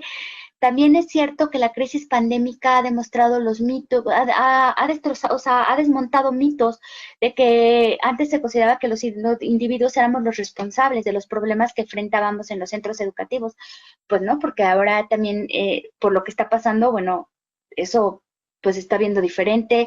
También se consideraba que la hipótesis de que montar la tecnología de un sistema presencial a una distancia y no había problema, pues tampoco. Y pues también queda bien lo que comparte el doctor Alejandro Escudero, que es coordinador del doctorado de Tecnología Educativa de la Universidad Autónoma de Querétaro. Él dice que el reto es transitar de una multimodalidad educativa a una intermodalidad educativa. ¿Qué quiere decir? Que podemos ocupar muchos recursos digitales, no digitales, con una orientación didáctica, quizá otros que todo se ponga al servicio de los ambientes del aprendizaje. Y entonces eso va a ser un desafío para ir generando un trabajo más autónomo. Bien, estamos por concluir. Seguramente la gente que nos está siguiendo desde casa, queremos pensar, estarán ya deseosos de hacernos algunas preguntas. En un momento más vamos a tener una transmisión, o vamos a continuar más bien con esta transmisión en la cual abrimos la conversación con ustedes. Esto es efectivamente un conversatorio, pero no nos quedamos nada más con nuestros tres ponentes que nos acompañan hoy desde Cuba, desde Argentina y por supuesto desde México también. Entonces, en un momento vamos a abrir esta conversación con ustedes, queremos escucharlos, también queremos resolver algunas de sus preguntas, de sus dudas, de sus comentarios. Vamos a terminar con esta última pregunta. Vamos a pensar ya en un escenario post pandemia. Yo le pido a mis tres ponentes que pensemos en un escenario post pandemia y que vamos a jugar un poquito a predecir qué tanto puede evolucionar las instituciones una vez que haya pasado la post-pandemia. Vamos a aprender la lección, nos va a dejar algún aprendizaje. Nuestra primera pregunta, hace rato hablábamos de aprendizajes, pero en este momento, en el momento que estamos viviendo. Ahora, en un escenario post-pandemia, ¿cómo evolucionarán las instituciones una vez que haya pasado esta pandemia? Y empiezo con Cadex, por favor. Sí, yo pienso que las instituciones van a evolucionar en el sentido de todo el aprendizaje vivido en la época de pandemia. Aquí se ha hablado de que la solidaridad ha sido un fenómeno que ha primado en distintos contextos, de que los valores de humanismo, de compartir, de colaboración, algo que no a todos les gusta, pero que se ha puesto de manifiesto hoy en día con la pandemia. Esto es un hecho de colaboración. Esto es lo que estamos haciendo hoy acá, de conversar tres países, es un gesto de colaboración y de comunicarle a una audiencia cómo están los diferentes países. Las instituciones se fortalecen a partir de las vivencias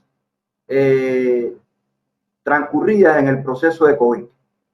A partir de ahí se fortalecen en procesos tecnológicos, en procesos vivenciales, en procesos emocionales, socioemocionales, para llevar a cabo los procesos de alta calidad.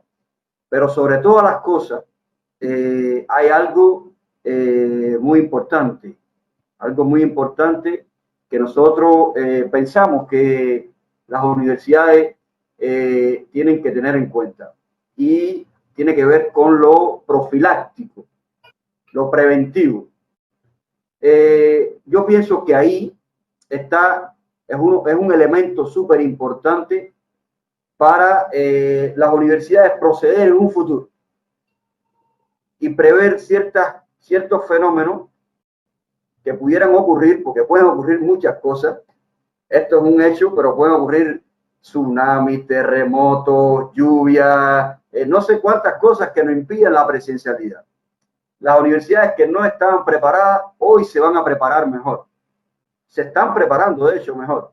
Están invirtiendo en tecnología, están invirtiendo en infraestructura. Y yo pienso que ese aprendizaje ha llevado a construir una realidad distinta en los diferentes escenarios educativos hoy en día. Y esos aprendizajes van a tono con lo que estamos viviendo hoy. Es por algo que ha ocurrido. Por lo tanto, esos procesos de cambio que se avecinan y los procesos evolutivos tienen que ver con todo lo vivido y todo lo que hay que prever para un futuro. Correcto. Muy bien, muchas gracias, Cadex. Apelando justamente a que no podemos tropezar con la misma piedra, no sabemos qué se nos venga. Puede ser una nueva epidemia, puede ser una erupción volcánica según el contexto, un terremoto, un maremoto, un tsunami. Bien lo decía Cadex, tenemos que mantener siempre un espíritu de prevención más allá de corrección, y me parece que la pandemia, nuevamente, como lo hemos mencionado, es una lección para todos para estar mayormente preparados. Continúo con Karina. Vamos contigo, Karina. ¿Cuál sería entonces, a tu juicio, tendríamos alguna posibilidad de evolución en las instituciones, hablando en un escenario post-pandemia? A ver, yo creo que lo triste y preocupante de tu pregunta es que me animo a decir que solo para algunas instituciones, aquellas denominadas instituciones o escuelas totales, podrán ver estas potencialidades y estas posibilidades de salir a flote, ¿no? Casualmente por la gran fragmentación que uno vivencia en nuestra sociedad, ¿no? Yo acá, bueno, lo escuchaba acá, y yo digo, recién hablábamos de la pedagogía de la pandemia, ¿no? Entonces, por ahí podríamos empezar a hablar de la pedagogía de la profilaxis, ¿no?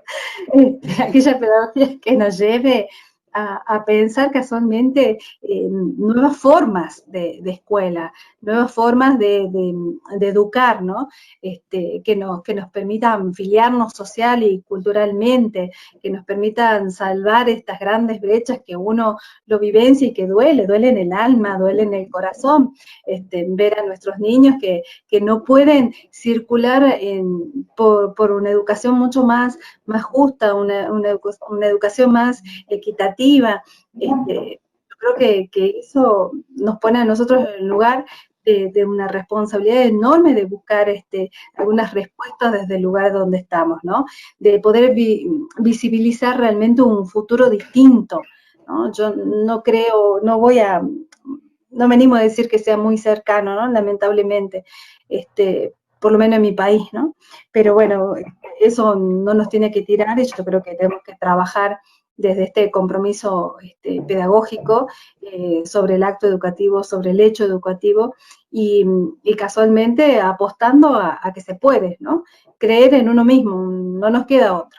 Creer en uno mismo como colectivo docente y creer también en nuestra comunidad, en nuestra familia, que no dejan de ser el gran sostén en este proceso que estamos viviendo, ¿no? Uno creo que ve, por lo menos, experimentamos más el apoyo de esta comunidad llamada familia, del entorno más cercano, que por ahí el apoyo de nuestras autoridades, ¿no? Que más, por supuesto, están preocupadas por quién lleva la bandera de la verdad y de lo que hay que hacer muchas veces con el desconocimiento de las situaciones, ¿no? Muy bien, vamos a cerrar entonces esta última pregunta con la participación de Lulú desde México. Lulú, ¿habría una evolución en términos de mejora, de aprendizaje para las instituciones en un escenario post-pandemia? Bueno, en este sentido, de si hay posibilidades de evolución para estas instituciones, me parecieron muy interesantes los planteamientos del doctor Cadex, de la doctora Karina, y yo creo que sí hay avances, porque ya estamos en que los discursos no solamente se centran en las metas de que el curso se va a lograr, de que los aprendizajes se van a cumplir, sino que se están también centrando en saberes más inciertos, como lo es que las emociones tengan como son las emociones, que tienen importancia porque se preparan para la vida a las y los estudiantes.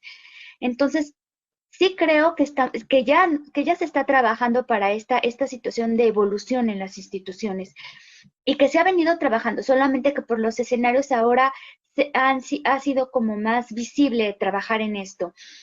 Y también creo que otra de lo que también se está haciendo más visible, aunque también, vuelvo a repetir, se había venido trabajando, es hacernos más solidarios, más sensibles los unos con los otros. Creo que lo que sí es importante trabajar, así como hacer un poquito más puntualización, trabajar en el voluntariado. También uno de los puntos es estar en estar haciendo replanteamientos, pero para eso necesitamos también no dejarnos arrastrar por la prisa, tener estos espacios de reflexión, y creo que sería uno de los puntos importantes para considerar en la evolución de las instituciones. Y otro de los puntos importantes a considerar es saber elaborar proyectos estratégicos y no solo proyectos a corto plazo. Me parece que la expectativa es que también para lograr una evolución de las instituciones y que se está trabajando, que ya se venía trabajando, pero que justamente ahora también por las cuestiones de la pandemia se está llevando a cabo, es reconocer lo que nos está sucediendo y lo que necesitamos a través de hacer un freno. Eso no, porque eso ya lo dije. Es una situación inédita la que vivimos y las instituciones para evolucionar están considerando, y ya lo habían venido considerando, solamente que hoy se hace más visible, la colaboración y no reconocerla como un proceso de unirse y llevar roles, porque implica confianza, implica reconocimiento, implica tiempo. Las instituciones también están considerando para su evolución una flexibilidad curricular, también para prepararnos a una discontinuidad y que no se trate solamente de escuchar a todos, sino de que se hagan acciones que se implementen para mejorar realidades, para resolver, para ir resolviendo entre todos. También se están analizando, porque eso es a lo que nos llevó este tipo de replanteamientos para la evolución de las instituciones, es que las prácticas, se están analizando estas prácticas de homogenización, de estandarización, de eficientismo,